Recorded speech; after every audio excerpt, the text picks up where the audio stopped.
E aqui a gente vai falar um pouquinho do infarto com supra, né? Lembra que eu falei, eu achei que eu tinha botado essa imagem antes, mas assim, basicamente o infarto com supra é aquele infarto transmural, né, que infarta toda a parede do miocárdio. Então é o paciente que ele vai ter basicamente uma ruptura de placa aterosclerótica, né? O infarto tipo 1 é o classicão, né? Uma ruptura de placa aterosclerótica e aí vai ter uma trombose lá da coronária e aí ele vai fazer um infarto transmural, tá? Então, lembrar aí que o supra DST, ele faz um supra triste, né? Ele faz uma carinha ali, um supra com cavidade para baixo. Então, ele faz essa carinha triste aí, então é uma coisa mais grave, supra triste. Diferente, por exemplo, do supra da pericardite, né? Que é um supra difuso e com cavidade para cima, beleza? Então, ficar atento nisso aí, porque essa morfologia do supra aí te ajuda também a fazer diagnóstico diferencial. Então, como é que você vai abordar primeiro esse paciente que tem infarto com supra, né? É a mesma abordagem inicial. Pensou que o paciente está infartando, né? Faz a avaliação hemodinâmica, monitoriza o paciente, cardioscópio, saturação, né? Cabeção, coração, pressão, pulmão, saturação, temperatura. Faz essa avaliação inicial. Avalia hemodinâmica, o paciente está chocado, não está chocado, está com pressão limítrofe, não está, né? Tem alguma arritmia, tem alguma coisa que eu preciso intervir agora, a via aérea dele é protegida, tem algum sinal focal, tem alguma coisa que eu precise intervir agora, eu preciso ser rápido nisso. Não, beleza, tá ok. Ele tem um quadro clínico doutorásico, mas ele não está instável, beleza. Está saturando menos que 90? Não, então não precisa colocar no oxigênio. Se tiver, coloca no oxigênio, faz os 3 AS, pode dar um comprimido de nitrato para ele, tá? Se não tiver nenhuma contraindicação, beta-block, né? Morfina se ele cessador for refratário ao nitrato, né? E estatina. Recebeu o eletro tem supra. E agora, o que a gente vai fazer? Paciente com supra é igual a angioplastia, tá? É igual ao cateterismo. Então, a gente vai avaliar se esse paciente, se a gente consegue fazer esse cateterismo rápido nesse paciente. O ideal é que seja o quanto antes. Então, se você está no centro, que você tem a hemodinâmica, né? Você tem um centro que a hemodinâmica ela é rápida, então você consegue fazer em até 90 minutos, você manda esse paciente para cateterismo, tá? Então, num centro que você tenha hemodinâmica pronta, um time de resposta ali para infarto, né, com supra, vai para o cateterismo e o ideal é que esse tipo seja até 90 minutos, tá? Se você ainda não sente que não tem isso aí, você está nas Brenhas, está no interior, mas existe um hospital perto de você que o paciente ele vai chegar em até 2 horas lá, né? Lembrar que esses 120 minutos aí é o tempo porta-malão, do tempo que o paciente chegou para você, né? O paciente chegou na emergência até ele tá sendo, a coronária dele tá sendo balonada lá, tá sendo colocado o stent, tá fazendo a reperfusão. Então, se em 2 horas você consegue mandar esse paciente para lá, manda o paciente para o centro com hemodinâmica, tá? Então, lembrar que esse tempo aí é muito importante a triagem e a identificação rápida desse paciente logo na porta. Porque o paciente que chega com dor torácica, ele tem que fazer uma eletrinha até 10 minutos, ele tem que ser avaliado ali em 15, 20 minutos pelo médico e tem que ser definido isso aí.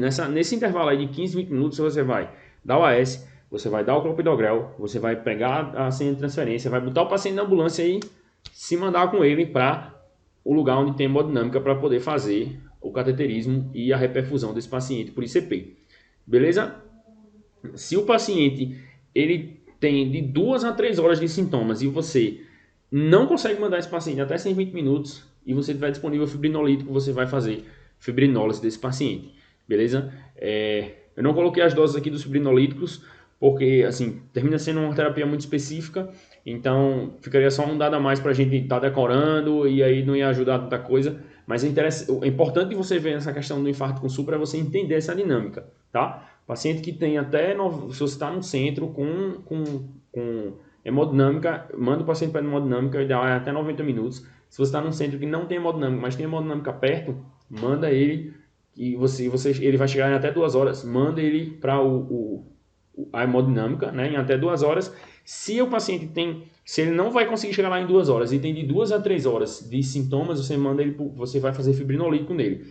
Nesse intervalo aí de 2 a 3 horas de sintomas, o resultado do fibrinolítico ele é quase igual ou tão bom quanto o cateterismo, tá? Lógico que existe o risco de sangramento, então você tem que avaliar se o paciente não tem nenhum sangramento, se o paciente não teve nenhum AVC hemorrágico, o paciente não tem nenhum tumor, o paciente não teve nenhum sangramento gástrico, não tem nenhuma possibilidade de sangrar, as contraindicações de você fazer fibrinólise desse paciente, né? Então, se você não tiver nenhuma contraindicação e ele tiver nesse intervalo, você não consegue mandar em até 2 horas, faz o fibrinolítico, tá? Se você não tem nada disso, então você vai ter que encaminhar ele para um centro de hemodinâmica para ele fazer pelo menos, né? E às vezes a gente chega esse paciente aí que tem muito tempo de dor, então você não tem benefício fazer fibrinolítico, ele vai para o cateterismo ainda assim, beleza? A gente vai ver no algoritmozinho, num diagrama, o que é que a gente vai fazer com esses pacientes, beleza? E de medicação, além do AS, né, você vai fazer também clopidogrel e ticagrelor, mas se você não fazer fibrinolítico, né, então o paciente chegou ali com até 2 horas, 2 a 3 horas, você não vai mandar o paciente para ICP, né, não vai mandar o paciente para hemodinâmica porque ele não consegue chegar até 2 horas, está muito distante, está no hospital que tem fibrinolítico, mas você não consegue encaminhar ele para um lugar que tem hemodinâmica para ele chegar e está sendo reperfundido, a coronária está abrindo em 2 horas, então você vai fazer... você pode fazer a fibrinose. Se você for fazer isso aí, paciente em 2 a 3 horas, então você não faz o inibidor de P2Y12, tá? Não vai fazer clopidogrel, ticagrelor, nem prasugrel, tá? Vai fazer só o AS nesse paciente e o fibrinolítico. E aí só depois de um dia também você vai começar a anticoagulação com clexane, tá? Se for fazer fibrinolítico. Se não for, você pode fazer isso aí. Lembrar que se o paciente for para ICP, né, você vai fazer 600 mg de clopidogrel. Então, num serviço que você tem hemodinâmica, você está atendendo o paciente com síndrome coronariana com supra, pode fazer 8 comprimidos de clopidogrel se tiver. Se não tiver, faz o ticagrelor, 180 mg. Ele tem um efeito bem melhor, bem mais rápido.